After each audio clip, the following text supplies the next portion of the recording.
लखलखता प्रकाश मी, लखलखता प्रकाश मी, कधी बाबांचा श्वास तर कधी आईची सखी मी, कधी नाजूकशी बाहुली तर कधी धनाची पेटी मी, पैंजणांचा आवाज करत घराला घरपण देते मी, तरीही जन्मापासूनच परक्याचं धन असते मी. सप्तपदी चालून बनते कुणाची अर्धांगिनी मी, नवनात्यांना आपलंच करत स्वतःची ओळखही पुसते मी.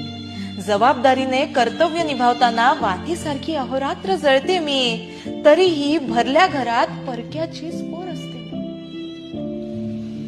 कळा सोसून जन्म दिल्यानंतर पुन्हा नव्यानं जन्म घेते मी. बरं का, कळा सोसून जन्म दिल्यानंतर पुन्हा नव्यानं जन्म घेते मी. इवल्या अशा पंखात माझं सारं जग सामावून टाकते मी. पिलांना झेप घेता यावी म्हणून माझेच पंख छाटते मी.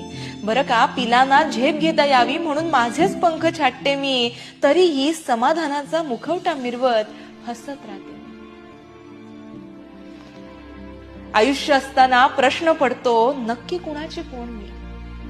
हा प्रश्न प्रत्येक मुलीला पडत असतो मंडळी.